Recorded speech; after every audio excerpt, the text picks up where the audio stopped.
ഇന്നത്തെ കാലത്തിന്റെ ദൈവമേ, എന്നാ വെപ്രാള മനുഷ്യന്.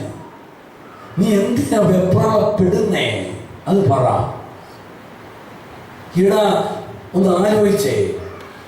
ഈ അപ്പച്ചനൊക്കെ അറിയാം, ഒരു ചായക്കട, പഴയ ചായ, ഇപ്പോഴത്തെ ഈ ബട്ടനൊക്കെ ചായ കിട്ടുന്ന ഉണ്ട് അല്ലേ, മിഷ്യൻ ചായ. ആ ചായ ഒരു പഴയ ഒരു ചായക്കട ചെന്നിട്ട് ഒരു ചായ എടുക്കാൻ പറഞ്ഞാൽ ആ ചായ തമ്മിലുള്ള വ്യത്യാസമല്ല. ആനയാടും പോലെ അല്ലെ, ഇപ്പൊ തന്നെ വെള്ളം കൂടാൻ തുടങ്ങി. കാരണം എന്നാ, ആ ചായക്കടക്കാരൻ ആ ഗ്ലാസിനോട്ട് ഒരു തവി പാലൊഴിച്ച്, പിന്നെ ആ തൈലസഞ്ചി കൊണ്ടെടുത്ത് അതിലോട്ട് ചൂടുവെള്ളം ഒഴിച്ച് ഒരു ഞെക്ക് ഞെക്കി മധുരയിട്ട് അവനൊരു 2 അടി അങ്ങോട്ട് അടിച്ച് അങ്ങോട്ട് തരുമ്പോ എന്ത് ടേസ്റ്റ്! മറ്റേ ഞെക്കി ഇങ്ങോട്ട് കിട്ടിയവല്ലോ. അതുകൊണ്ട് നീ ദൈവത്തിന്റെ സന്നിധിയിൽ പ്രത്യാശയോടെ ഈ കൂലിയായ അമ്മച്ചി പോയതുപോലെ ദൈവീയ കാര്യങ്ങൾക്ക് വില കൊടുത്തു പോയാൽ എന്റെ യേശു നിന്നെ അനുഗ്രഹിച്ചിരിക്കും. ഹല്ലേലൂയ. ഒച്ച പറ, ഹല്ലേലൂയ, ഹല്ലേലൂയ. ഇനി പോട്ടെ, ഇത്രയും ജീവിതത്തിനുള്ളിൽ എന്റെ യേശു നിങ്ങൾക്ക് എന്തെങ്കിലും ഒരു അനുഗ്രഹം ചെയ്തിട്ടുണ്ടോ? അങ്ങനെ കിട്ടിയവരൊന്ന് കൈവരുതേ. ആ എന്തതിശയമേ ദൈവത്തിന്റെ സ്നേഹം.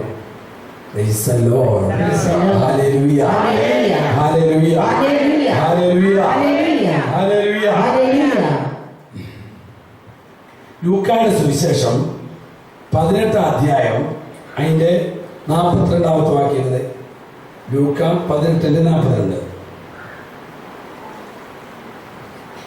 യേശു പറഞ്ഞു, നിനക്ക് കാഴ്ച ഉണ്ടാകട്ടെ, നിന്റെ വിശ്വാസം നിന്നെ രക്ഷിച്ചിരിക്കുന്നു. തൽക്ഷണം അവന് കാഴ്ച ലഭിച്ചു. അവൻ ദൈവത്തെ മഹത്വപ്പെടുത്തിക്കൊണ്ട് യേശുവിന്റെ പിന്നാലെ പോയി. ഇത് കണ്ട് എല്ലാവരും ദൈവത്തെ സ്തുതിച്ചു. മതി മതി. ഇപ്പൊ ഈ കൈ പൊക്കിയവര് സുവിശേഷ വേല ചെയ്യുന്നവരെന്ന് കൈ ഒതുക്കി. എല്ലാവരും കൈ താഴെപ്പോയി. ഇനി അടുത്തത് എന്തെങ്കിലും ഒരു അനുഗ്രഹം കിട്ടാനിരിക്കുക. മക്കളെ, ഒരനുഗ്രഹം എങ്കിലും കിട്ടിയവര് ഒന്ന് കൈ ഉയർത്താൻ പറഞ്ഞപ്പോ എല്ലാവരും കൈ ഉയർത്തുന്ന കണ്ടത്. 1995 വരെ, 47 വയസ്സ് കഴിഞ്ഞ എനിക്ക്, കത്തോലിക്ക കുടുംബത്തിൽ ജനിച്ച് മാമോദീസ ജലം വീണ് വളർച്ച സെന്റ് ആൻസ് പള്ളിയുടെ ഭക്തസംഘടനകളുടെ സകലത്തിന്റെ നേതൃത്വം വഹിച്ച് പ്രിയപ്പെട്ടവരെ രാഷ്ട്രീയത്തിൽ ജീവിച്ച് ലോകത്തെന്തെല്ലാം മ്ലേച്ഛതകളുണ്ടോ അതിനെല്ലാം അടിമത്തത്തിൽ കഴിഞ്ഞ് വിശപ്പുണ്ടാകാൻ കഞ്ചാവ് ഒരു ഗോപാലകൃഷ്ണൻ എന്ന് പറയുന്ന ബാർബർ തന്ന പ്രകാരം കഞ്ചാവ് ദിനേശ് വീടിയിൽ വെച്ച് അത് ചുരുട്ടി വലിച്ച് ഒരു പ്രാന്തനെ പോലെ കോട്ടയത്തും പരിപ്പിലും നടന്ന പിതാവ് സ്വന്തം ഭയങ്കരമായ മദ്യപാനം, സമാധാനവും സ്വസ്ഥതയും എൻ്റെ കുടുംബത്തിനില്ലാതെ ഇങ്ങനെ ഞങ്ങൾ ജീവിക്കുമ്പോൾ 1995 വരെ ഞാൻ ഗുണ്ടായിസത്തിനൊക്കെ നേതൃത്വം വഹിച്ച ഒരു ചെറുപ്പക്കാരൻ. പ്രിയപ്പെട്ടവരെ, ഞാൻ തീരുമാനമെടുത്തു, എന്റെ വീട്ടിലെ ഒരു കാര്യം അന്വേഷിക്കാത്ത സെൻട്രൽ ഗവൺമെന്റ് ഉദ്യോഗസ്ഥനായ ഈ മനുഷ്യൻ ഭൂമിയിൽ എന്തിനു ജീവിച്ചിരിക്കണം? ഈളെ കുത്തിക്കൊന്നിട്ട് നേരെ വെസ്റ്റ് പോലീസ് സ്റ്റേഷൻ കീഴടങ്ങി ജയിലിലേക്ക് പോകാൻ 1995 ഒരു ചൊവ്വാഴ്ച ഒരു 10:30 മണിക്ക് തീരുമാനമെടുത്തിയ ഞാൻ പിച്ചാത്തി വെച്ച എക്സ്പീരിയൻസ് ഉള്ള ആളാണ്. പക്ഷേ അന്ന് ചാരായത്തിന് 35 രൂപയുള്ളൂ. പയ്യന്റെ ചാരായം പ്രായം ചെന്നവർക്കറിയാം. 1.5 പയ്യൻ അടിച്ചു, നല്ല ഭൂസായി. ആദ്യം പിതാവിനൊരു അടി കൊടുത്തു ഞാൻ. അത് കഴിഞ്ഞ് ഞാൻ പിച്ചാത്തി എടുത്ത് വെക്കേണ്ട സ്ഥാനം ഈ ഫ്രണ്ടിൽ ഈ ബട്ടൺസ് മാറ്റിയിട്ട് ഇവിടെയാണ് വെക്കാറുള്ളത്. ഇവിടെ വെച്ചിട്ട് ഉത്സവ സ്ഥലങ്ങളിലൊക്കെ നിൽക്കാറുള്ളത്. ഇങ്ങനെ നിൽക്കുമ്പോൾ ഓർക്കും ഇവൻ ഭക്തനാണ്. പക്ഷേ ഇവന്റെ വലത് കൈ എവിടെയാ? ഇടിയാലാ പച്ച, സൂക്ഷിച്ചു നിന്നോളം. ഈ എക്സ്പീരിയൻസ് ഉള്ള ഞാൻ അന്ന് പിച്ചാത്തി എടുത്ത് പാൻസിന്റെ പോക്കറ്റ് ഇട്ടു. നല്ലപോലെ പൂസ, ആരും പിച്ചാത്തി കണ്ടുമില്ല. പ്രിയപ്പെട്ടവരെ, ഇന്ന് മേലുകാവ് പോലീസ് സ്റ്റേഷനിൽ സ്ലീപ്പറായി ജോലി ചെയ്യുന്ന രാജി എന്ന് പറയുന്ന ഹൈന്ദവ പെൺകുട്ടി നമ്മുടെ വീട്ടിലെ സെർവൻ്റാണ്. അവളും കണ്ടില്ല.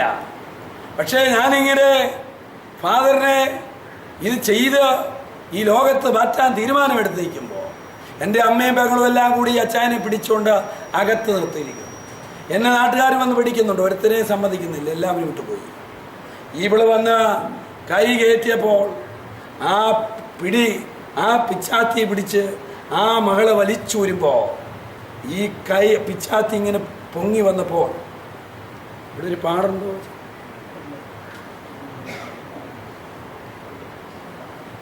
പ്രിയപ്പെട്ടവരെ, ആ പിച്ചാത്തി കൊണ്ട് എൻ്റെ കൈ ഇങ്ങനെ മുറിഞ്ഞോ. ഉച്ച സമയമാണ്. ഒരു തോർത്ത് മുഴുവനും ചുറ്റിക്കെട്ടി. ബ്ലഡ് കണ്ടാൽ പേടിയില്ല. ശരീരത്തിൻ്റെ ഹെൽത്ത് നഷ്ടപ്പെടുന്ന കണ്ടു. ഉടനെ ഞാൻ അടുത്തുള്ള ഹോസ്പിറ്റലിലോട്ട് പോയി. പ്രിയപ്പെട്ടവരെ, അവിടെ ചെന്നപ്പോൾ അവർ പറഞ്ഞു ഡ്രസ് ചെയ്യാൻ പറ്റില്ല, സ്റ്റിച്ച് ചെയ്യണം. ഞാൻ പറഞ്ഞു സ്റ്റിച്ച് ചെയ്യും. എന്നാലും അവർ പറഞ്ഞു മരപ്പിക്കണം. ഞാൻ പറഞ്ഞു മരച്ചിരിക്കും, അതുങ്ങൾ ചെയ്തോളാൻ പറഞ്ഞു. സ്റ്റിച്ച് ചെയ്തു. ചൊവ്വാഴ്ച സംഭവിച്ചു. ഞാനൊരു വീട്ടോട് തിരിച്ചെല്ലാൻ മേലാത്ത അവസ്ഥയായി. ഒരു സിമെന്റ് ഗോഡൌണിൽ ഞാൻ കിടന്നുറങ്ങിയ. ഇന്ന് ഞാൻ ആ ജനറേറ്റർ വെച്ച് സ്റ്റാർട്ട് ചെയ്ത ആ മുറി കിടന്ന 2 കുഞ്ഞുങ്ങൾ മരിച്ച വാർത്ത നിങ്ങൾ വായിച്ചാൽ ഞാൻ ഓർക്കുകയായിരുന്നു. ആ സിമെന്റ് ഗോഡൌണിൽ കിടന്ന സംഭവമൊക്കെ ഞാൻ ഇന്ന് ആ പേപ്പർ വായിച്ചു. പ്രിയപ്പെട്ടവരെ, അങ്ങനെ ചൊവ്വ ബുധൻ ദിവസങ്ങളിൽ പിന്നെ ഹാർമാവറോട് പിന്നെ അടിച്ചുകൊണ്ടിരിക്കുക. പുകവലിച്ചുകൊണ്ട് മാജിക്ക് കാണിക്കുന്ന ഒരു ക്രിസ്ത്യാനിയായിരുന്നു ഞാൻ. കയ്യിലെ കൂടെ പുക വിടും. പ്രിയപ്പെട്ടവരെ, ഇങ്ങനെയൊക്കെ ഞാൻ ജീവിക്കുക. അപ്പോൾ ഫാദർ, അമ്മയുടെ മോൻ രാജു എന്ന് പറയുന്ന ഒരു ചെറുപ്പക്കാരൻ, ഞങ്ങൾ ഒന്നിച്ച് ഈ പരിപാടിക്കൊക്കെ പോകൊണ്ടിരുന്ന, അവനോട് പറഞ്ഞു, ഇങ്ങനെ ഒരു മകൻ എനിക്ക് ഉണ്ടാകരുത്, അവന്റെ പെടലിൽ നീ എടുത്ത് കളയണം, 10,000 രൂപ ഇരിക്കട്ടെ. രാജു എൻ്റെ അടുത്ത് വന്നിട്ട് പറഞ്ഞു, ഇങ്ങനെ വാചേട്ടൻ ഇങ്ങനെ ഒരുപാട് ഏൽപ്പിച്ചിട്ടുണ്ട്, നമ്മുടെ താൻ എടുത്ത് എന്തെങ്കിലും പേടിച്ചോളാം. പ്രിയപ്പെട്ടവരെ, വീട്ടോട്ട് ചെല്ലാൻ മേലാത്ത കണ്ടീഷൻ. അന്നാലും എനിക്ക് പേടിയോ ഭയമല്ല. ഭയങ്കര അസ്വസ്ഥനായി ഞാൻ കിറുക്കനാകുക. അങ്ങനെ വന്ന ചൊവ്വ ബുധൻ വ്യാഴം വെള്ളി ശനി ശനിയാഴ്ച രാത്രി ഒരു തോന്നൽ, ഡിബൈൻ എന്ന് പറയുന്ന ഒരു സ്ഥലമുണ്ടല്ലോ, അവിടേക്കൊന്ന് പോയേക്കാം. പ്രിയപ്പെട്ടവരെ, വണ്ടി കയറി ഞായറാഴ്ച അവിടെ ചെന്നു. ആ ധ്യാനത്തിൽ ഞാൻ ഇരിക്കുമ്പോൾ പ്രിയപ്പെട്ടവരെ, തിങ്കൾ ചൊവ്വാഴ്ചയാണുള്ളൂ. പനക്കലച്ചൻ ഒറ്റ വാക്ക് പറയുക. 10,000-20,000 പേരുണ്ട് കൺവെൻഷന്, ധ്യാനത്തിന്. അച്ഛൻ ഇന്നേ വരെ പിന്നെ അതുപോലൊരു മുഖഭാവം ഞാൻ കണ്ടിട്ടില്ല. അച്ഛന്റെ കൈ എടുക്കുന്നത് ഞാൻ പിന്നെ കണ്ടിട്ടില്ല. പ്രിയപ്പെട്ടവരെ, അച്ഛൻ ഒറ്റ വാക്ക പറഞ്ഞേ, മദ്യപാനി, നീ ഒരിക്കലും സ്വർഗത്തിൽ പോകില്ല. എനിക്കറിയാമല്ല, എന്റെ ചങ്കിനകത്തോട്ട് എന്തോ വന്ന് കേറുന്ന പോലെ കേറിയിട്ട് ഭയങ്കര. ഞാനങ്ങോട്ട് പൊളയാൻ തുടങ്ങുന്നു, കരയാൻ തുടങ്ങുന്നു, അലറാൻ തുടങ്ങുന്നു. എനിക്കിപ്പോഴും ആ സംഭവം ഓർക്കാം. ആ വചനമോട്ട് തുളച്ച് കയറി ജോപ്പന്റെ ഉള്ളിൽ. അവിടെ ഇരുന്നുകൊണ്ട് ജോപ്പന് ഒറ്റ കാര്യം പറഞ്ഞു. കോട്ടയത്തൊക്കെ ഇഷ്ടംപോലെ ഫ്രണ്ട്സ് ഉണ്ട് എനിക്ക്. പരിപ്പിലുണ്ട്, അയ്മനം പഞ്ചായത്തിലുണ്ട് എനിക്ക്. ഞാൻ പ്രൈവറ്റ് ബസ്സൊക്കെ ഓടിച്ചുകൊണ്ടിരുന്ന ഒരു ഡ്രൈവറാണ്. അപ്പം ടൂറിസ്റ്റ് കാർ ഓടിച്ചു. അങ്ങനെയൊക്കെ ഒത്തിരി നിലയിൽ സമയമില്ലല്ലോ നമ്മുടെ വിശ്വാസം. ഈ ചുരുങ്ങിയ സമയം ചില കാര്യം പറയണം. അപ്പോൾ ഒത്തിരി ബന്ധങ്ങളുള്ള ചെറുപ്പക്കാരൻ. പക്ഷേ 95 ആ പുണ്യഭൂമിയിൽ ഇരുന്നുകൊണ്ട് ഞാൻ ഒറ്റ കാര്യം പറഞ്ഞു, നീ മാത്രം മതി, യേശു മാത്രം മതി, യേശു മാത്രം മതി എനിക്ക്, യേശു മാത്രം മതി എനിക്ക്. പ്രിയപ്പെട്ടവരെ, അന്ന് ഞാൻ തീരുമാനമെടുത്തു, എൻ്റെ രാഷ്ട്രീയം, എൻ്റെ സകലതും ഞാനിതാ ഉപേക്ഷിക്കുക. ഇനി ജീവിക്കുന്നുണ്ടെങ്കിൽ നീ ജീവിക്കുന്നുവെന്ന്, യേശു ജീവിക്കുന്നെന്ന് ഈ ലോകം മുഴുവനും പറയുവാൻ, കർത്താവേ എന്നെ പോലെ നശിച്ചു കിടക്കുന്ന യുവാക്കളെ എന്റെ യേശുവിന്റെ സന്നിധിയിലേക്ക് കൊണ്ടുവരുവാൻ എന്നെ നീ അനുഗ്രഹിക്കണമേ, കൃപ തരണമേ. ഞാൻ ഇങ്ങനെ നിലവിളിക്കുക. ധ്യാനം കഴിഞ്ഞ് മടങ്ങി വന്ന് വീട്ടിൽ വന്ന് ഫാദറിന്റെ കാലെ പിടിച്ച് കെട്ടിപ്പിടിച്ച് ചുംബിച്ചു മാപ്പി ചോദിച്ചു. എന്നെ അനുഗ്രഹിച്ചു. ഒരു കൂട്ട കരച്ച് ഞങ്ങളുടെ കുടുംബത്തിൽ നടന്നു. പ്രിയപ്പെട്ടവരെ, സ്വർഗം ഞങ്ങളുടെ കുടുംബത്തിലേക്ക് കയറി. കർത്താവായ യേശുവിൽ വിശ്വസിച്ച നിന്റെ കുടുംബവും രക്ഷ പ്രാപിക്കും. അന്ന് തുടങ്ങിയ രക്ഷയാ ഇന്നു വരെ. എനിക്ക് ഇംഗ്ലീഷ് അറിയാൻ മേല. 9ാം ക്ലാസ്സിൽ വെച്ച് തന്നെ ഹെഡ് മാസ്റ്ററെ മുറിക്കകത്ത് പൂട്ടിയിട്ട ഒരു ചെറുപ്പക്കാരനായതുകൊണ്ട് അയാൾ അന്ന് പറഞ്ഞൊരു വാക്കുണ്ട്, എന്നതാ, നീ ഗുണം പിടിക്കരുത്. അതുകൊണ്ട് ഇംഗ്ലീഷും ഹിന്ദി അറിയാതെ എങ്കിലും എൻ്റെ സ്വർഗത്തിലെ ദൈവം, ഞാൻ പറഞ്ഞു, കർത്താവേ ഈ ലോകം മുഴുവനും പോയി നിന്നെ കുറിച്ചൊന്ന് പറഞ്ഞാൽ മതി, എന്നിട്ട് എനിക്ക് മരിച്ച് സ്വർഗത്തിലെത്തണം. പ്രിയപ്പെട്ടവരെ, ഒരു 5-6 മാസമായില്ല, സൗത്ത് കൊറിയയിൽ പോയി. സൗത്ത് കൊറിയ, അവിടെ കൊറിയൻ ഭാഷയാണ്. സൗത്ത് കൊറിയയിൽ നിന്ന് വചനം പറയുവാൻ ഈ പാപിയായ എന്നെ ദൈവം എന്നെ മാനിക്കുന്നവനെ അവൻ മാനിക്കും, എന്നെ ഉയർത്തുന്നവനെ ഞാൻ ഉയർത്തും. ഇന്നും നിങ്ങളുടെ കുടുംബത്തിൽ നിന്ന് ശാപവും ഈ ബന്ധനവും വിട്ടുപോകാത്തതിന്റെ കാരണം എന്നാണെന്നറിയാവോ? പിന്നെയും നമ്മൾ തുറമക്കാരെ പോലെ നിൽക്കുകയാണ്. എന്തെങ്കിലും തരണേ കർത്താവേ. കഴിഞ്ഞ ബുധനാഴ്ച കുറച്ച് കിട്ടി, എങ്കിലും ഈ ബുധനാഴ്ച കുറേ കൂടി വേണേ, ഇനി അടുത്ത ബുധനാഴ്ച വേണേ. തുറമക്കാരായി നിൽക്കരുത് പ്രിയമക്കളെ. നിന്നെ ഒരു അനുഗ്രഹമെങ്കിലും തന്നത് എന്തിനാണെന്നറിയാവോ? ഈ ദേശത്തൂടെ നീ കടന്നു ചെന്നിട്ട് പറയണം, എൻ്റെ യേശു ജീവിക്കുന്നെന്ന് നീ അനേകരോട് പറയാൻ വേണ്ടിയ ഒരനുഗ്രഹമെങ്കിലും നിനക്ക് തന്നത്. വിശ്വസിക്കുന്നവർ മാത്രം കൈ ഉയർത്ത്.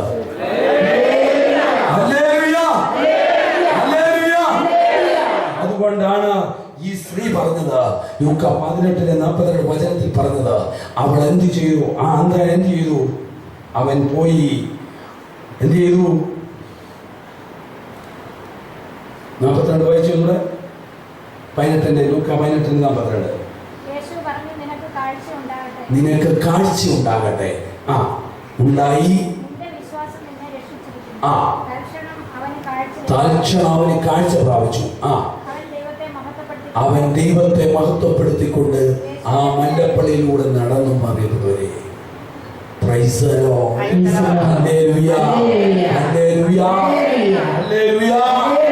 ലൂക്ക 17:14 വയസ്സ്. ലൂക്ക 17:14. അവരെ കണ്ടപ്പോൾ അവൻ പറഞ്ഞു, പോയി നിങ്ങളെ തന്നെ പുരോഹിതന്മാർക്ക് കാണിച്ചു കൊടുക്കുമേ.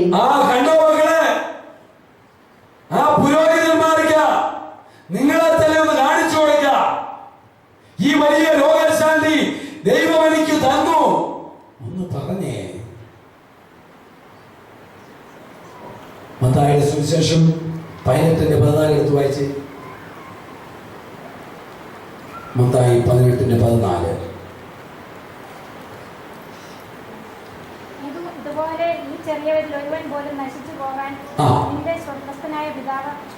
കണ്ടോ, ഈ ചെറിയവൻ ഒരുവൻ പോലും നശിച്ചു പോകാൻ എന്റെ യേശു ആഗ്രഹിക്കുന്നുണ്ടോ? പിന്നെ എന്തുകൊണ്ടാ നിങ്ങൾ ഇങ്ങനെ ഇരിക്കുന്നത്? ഇവിടെ എന്റെ ദൈവമേ, ഒരു ഭൂകമ്പം കണ്ടാൽ ടിവിയുടെ മുമ്പിൽ ഇരുന്ന് ജയെടുത്ത് കടല മുറിക്കുക, എന്നിട്ടോ ഇച്ചിരൂടെ കടല കൂടെ എടുത്തിട്ട് പിന്നെ കുറച്ചോട്ട് വയ്ക്കുക. ഇതൊരു വിഷയമാണോ നമുക്ക്?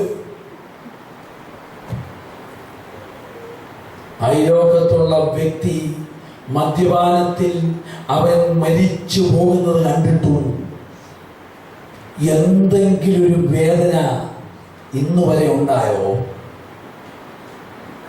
അയൽവക്കത്തെ പെൺകൊച്ച് പേയായി നടക്കുവാന്ന് നീ അറിഞ്ഞിട്ട് എന്തെങ്കിലും ഒരു വേദന ഇന്നു വരെ ഉണ്ടായോ? എന്റെ ചുറ്റുപാടുള്ള മുസൽമാനും ഹിന്ദുവും അവൻ ഈ സത്യം അറിയാതെ അവൻ അവൻ്റെതായ ആരാധനയ്ക്ക് പോകുന്ന കണ്ടിട്ട് എന്തെങ്കിലും ഒരു വേദന നിങ്ങൾക്കുണ്ടായോ? ഈശോ എന്നാ പറഞ്ഞത് മത്തായിയുടെ സുവിശേഷത്തിൽ 18-ാം തീയതി? എൻ്റെ ആന്റി വായിക്കൂ. ഇത് തന്നെയാ. സൂക്ഷിക്കണം കേട്ടോ, വളരെ സൂക്ഷിച്ചിരുന്നോ. എന്നാന്നറിയോ, ഈ ധ്യാന കേന്ദ്രത്തിൽ നിങ്ങളുടെ കൂടെ ആരൊക്കെയുണ്ട്? ഞാൻ നേരത്തെ പറഞ്ഞു, അച്ഛാ പറ. യേശു യേശു എന്ത് ചോദിച്ചാലും നിങ്ങളുടെ കൂടെ യേശു ഉണ്ട്. ഓക്കെ, യേശു ഉണ്ട്. അതങ്ങോട്ട് പറഞ്ഞാ പോലെ. അത് പറ. സാത്താനുണ്ടമ്മച്ചി. എടാ, സ്വർഗീയ ഇടങ്ങളിൽ വർദ്ധിക്കുന്ന തിന്മയുടെ ദുരാത്മാക്കൾക്കുമെതിരായിട്ടാണ് പടവെട്ടുന്നത്. അപ്പൊ ഏത് ധ്യാന കേന്ദ്രത്തിലാണെങ്കിലും ഈശോയോടൊപ്പം ആരുണ്ട്? മറ്റവരുണ്ട്. ഡെഫിനിറ്റാ.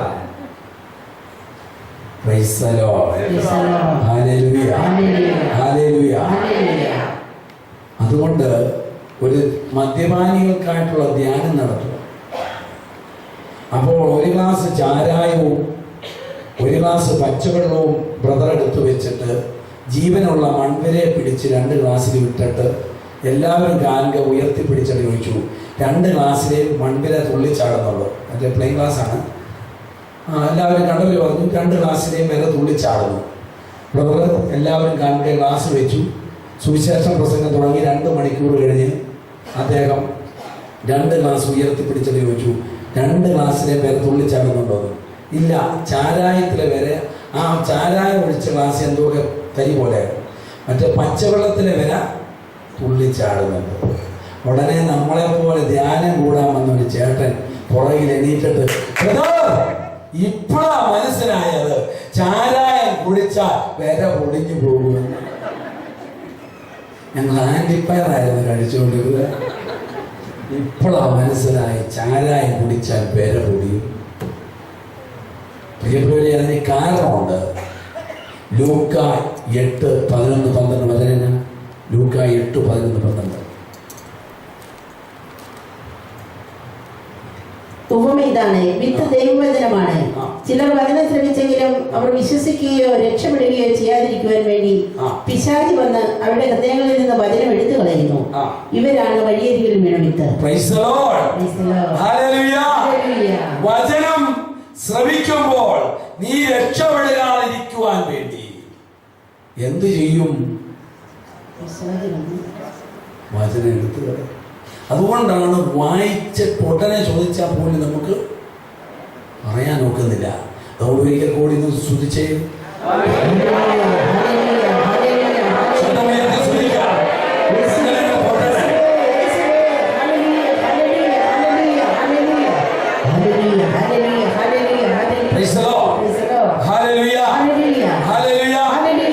അപ്പോൾ പ്രിയപ്പെട്ടവരെ, എനിക്കും നിങ്ങൾക്കും കർത്താവ് ഒരു സൗഖ്യം തരുന്നത് എന്തിനു വേണ്ടിയാ?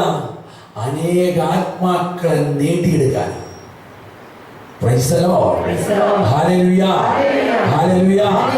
ഇന്ന് വരെ നിങ്ങൾ ആരോടെങ്കിലും സുവിശേഷം പറഞ്ഞിട്ടില്ലെങ്കിൽ നിങ്ങൾ നാളെ മുതൽ നിങ്ങൾ പറഞ്ഞിരിക്കണം.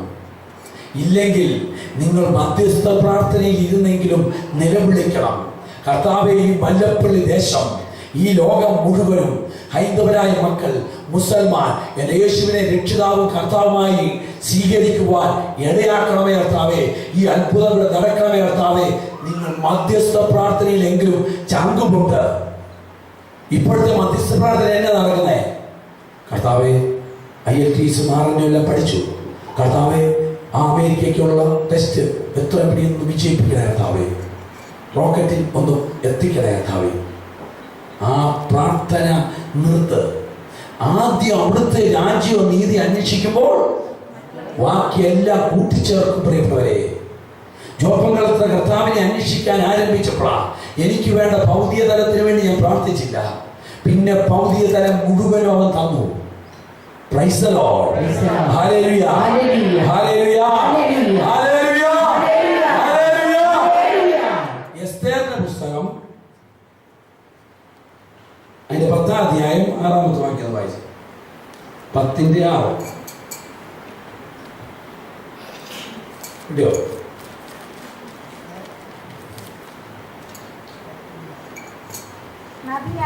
ഇപ്പോൾ ഞങ്ങൾ അവിടുത്തെ മുൻപിൽ പാപം ചെയ്തിരിക്കുന്നു. അല്ലല്ല, വായിച്ചു. നദിയായി മാറിയ കൊച്ചരുവി, പ്രകാശവും സൂര്യനും സംയുക്തമായ ജലവും ആ നദിയാണ്. രാജാവ് പരിഗ്രഹിച്ചു. രാജ്ഞിയാക്കിയ എസ്തേർ രണ്ട് ഭീകര സത്വങ്ങൾ ഹാമാനും ഞാനുമാണ്. എനിക്ക് ഒന്നുകൂടെ ആ തുടക്കം വായിച്ചു. നദിയായി മാറിയ കൊച്ചരുവി, പ്രകാശവും സൂര്യനും സമൃദ്ധിയായ ജലവും ആ നദിയാണ്. Praise the Lord. Hallelujah. പ്രിയപ്പെട്ടവരെ, ഒരു കൊച്ചത്ഭുതം നിന്റെ ജീവിതത്തിൽ ദൈവം ചെയ്തെങ്കിൽ നീ അനേകരോട് ആ കൊച്ചത്ഭുതം ചെയ്ത യേശുവിനെ പറയുമ്പോൾ ആ നിന്റെ കൊച്ചത്ഭുതം വലിയ നദിയായി കടലാക്കി മാറ്റുന്നവനാണ് ഈ ദിവ്യകാരുണ്യമായ യേശു. Praise the Lord. Hallelujah. Hallelujah. Hallelujah. യേശു പിറന്ന 2015 വർഷങ്ങൾക്ക് മുമ്പ് പിറന്നതിന്റെ സ്മരണ വീണ്ടും ആവർത്തിക്കാൻ പോവുകയും ഈ മാസം ഈ യേശു ജനിച്ചെന്ന ഇനി ആരാ പ്രിയപ്പെട്ടവരെ പറയാനുള്ളത്? യേശു ജനിച്ചെന്ന ഇപ്പോൾ എല്ലായിടത്തും പറഞ്ഞുകൊണ്ടിരുന്നത് മുഴുവനും ഇല്ലാതെയാക്കിക്കൊണ്ടിരിക്കുക. ക്രിസ്മസ് എന്നുള്ളത് എക്സ്മസ് എന്നാക്കുക. തൃശ്ശൂർ പട്ടണത്തിൽ പിശാച് തന്ത്രപരമായ ക്രിസ്ത്യാനിയെ ഉപയോഗിച്ചിട്ട് എന്റെ പാപ്പയോ ക്രിസ്മസ് പപ്പ, ആ ക്രിസ്മസ് പപ്പായുടെ വലിയൊരു സംഗമം നടക്കുക. ക്രിസ്മസ് പപ്പ ആരാ? പിശാച് കുത്തിവെക്കുകയാണ്. ക്രിസ്മസ് പപ്പായാണോ ഈ മാനവകുലത്തെ രക്ഷിക്കാൻ പിറന്നത്? അവനൊരു പൈശാചിക പീഡയുള്ള ഒരു വ്യക്തിയാ. രാഷ്ട്രപതി പോയി കണ്ടു അയാളെ, അല്ലേ? അവനെ ചുമന്നുകൊണ്ട് പള്ളികളിലും നമ്മുടെ കുടുംബത്തിലും കയറ്റി വെക്കുക ക്രിസ്മസ് പപ്പ. നീ യേശുവിന്റെ രൂപം എടുത്തു വേ. യേശുവിന്റെ രൂപം നിന്റെ വീട്ടിൽ വേ. നീ തൃശ്ശൂർ പട്ടണത്തിലൂടെ യേശുവിന്റെ രൂപം പിടിച്ചോണ്ട് പോകും. പിശാച് കയറുന്ന വഴി. എന്റെ കുഞ്ഞു പഠിക്കുന്ന സ്കൂളിൽ ക്രിസ്ത്യാനി അധ്യാപകർ ഉൾപ്പെടെ പറയുക, ഒരു ഡാൻസിന് ഗ്രൂപ്പ് ഡാൻസിൽ ചേരണം. എന്റെ കുഞ്ഞിനെ തന്നെ ഒന്ന് ആലോചിച്ചോണം, കൃഷ്ണനായിട്ട് നിൽക്കാൻ വേഷയിടാൻ ഫോണിൽ കിട്ടിയില്ല.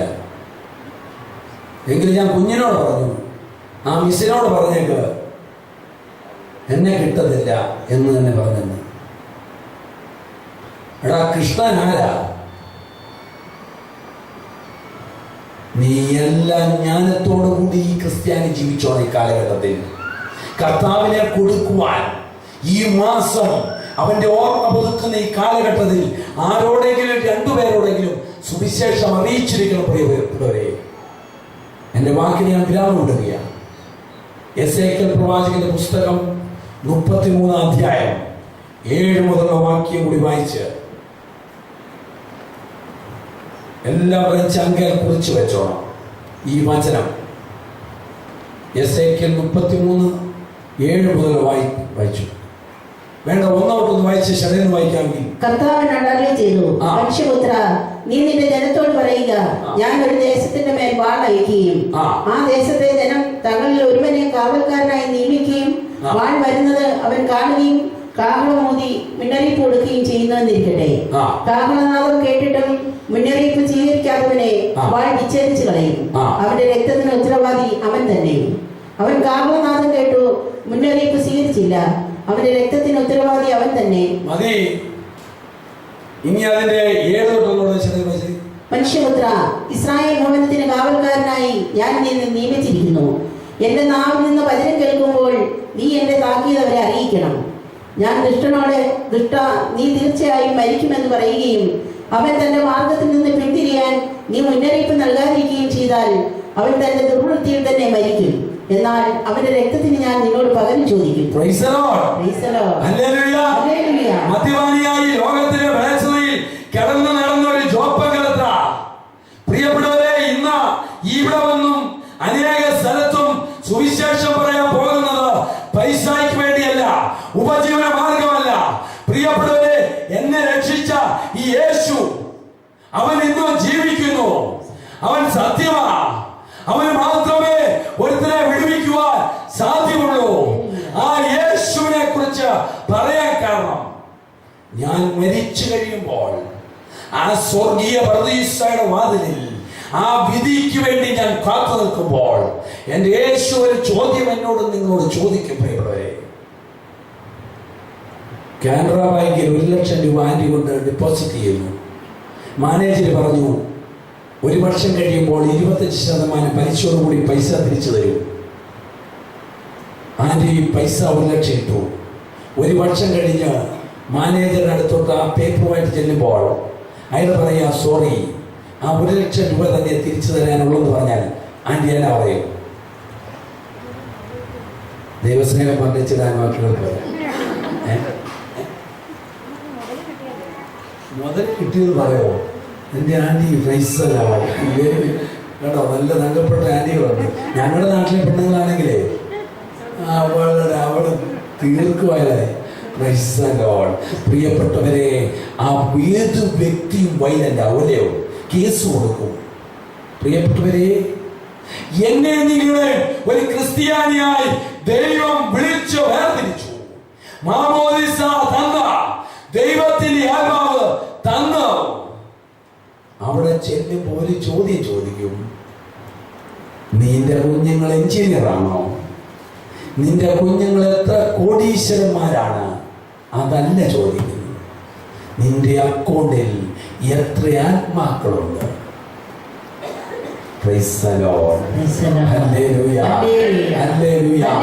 ഏത് ക്രിസ്ത്യാനിയോടും എന്റെ യേശു അവസാന വിധി ദിവസത്തിൽ ചോദിക്കുന്ന ഒരു ചോദ്യമാണ്, നിന്റെ അക്കൗണ്ടിൽ എത്ര ആത്മാവുണ്ട്?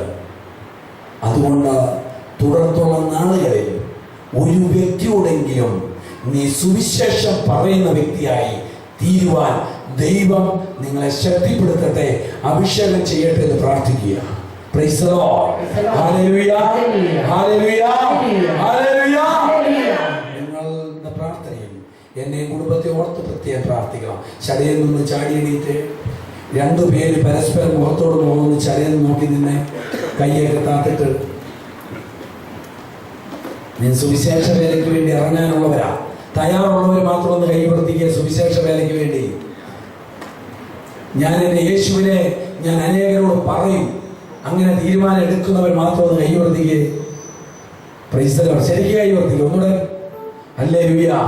ദൈവം നിങ്ങളെ സമൃദ്ധമായിരിക്കട്ടെ. ഇനി കൈ ശരിക്കും താത്തിട്ട് പരസ്പരം മുഖത്തോട് മുഖം നോക്കുന്നേ. എന്നിട്ട് 2 പേരിൽ ഒരാള് കൈ ശരിക്ക് ചുരുട്ടി പിടിച്ച്, ശരിക്കും ഒരാള് ആ ചുരുട്ടി പിടിച്ചിരിക്കുന്ന ആളുടെ കൈ ഓപ്പോസിറ്റ് നിൽക്കുന്ന ആള് എങ്ങനെയെങ്കിലും തോന്നേ.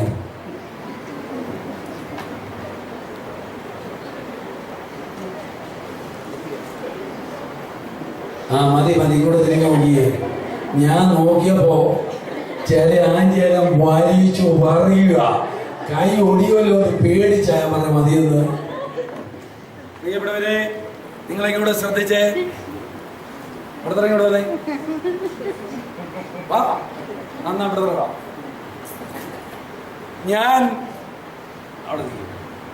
ഞാൻ കൈ ചുരുട്ടി പിടിച്ചിരിക്കുക. ബ്രദർ എൻ്റെ കൈ തുറക്കാൻ വരിക. ഇങ്ങനെ വിട്ടുകൊടുത്തവര് വല്ലതും ഉണ്ടോ? തുറക്കാൻ വന്നപ്പോഴേ വിട്ടുകൊടുത്തായിരുന്നോ? ഇനി ഈ ധ്യാനത്തിന് വന്നവരാ, സുവിശേഷ വേല ചെയ്യാൻ ഒരുങ്ങിയവരാ, വിട്ടുകൊടുക്കുന്നവരായി മാറണം. Hallelujah, hallelujah, hallelujah. വിട്ടുകൊടുക്കണമെങ്കിൽ ആത്മാവിന്റെ ശക്തി വേണം, ഈശോയുടെ ശക്തി വേണം. അതുകൊണ്ട് പെന്തക്കോസ്ത് നാളിൽ നിറഞ്ഞ ആത്മാവിന്റെ ശക്തി നിറയാൻ ഒരിക്കൽ കൂടി കൈ തട്ടി കൊട്ടി ആ ദൈവത്തിന്റെ ശക്തി നിറയാൻ നമുക്ക് പാടി ആരാധിക്കാം.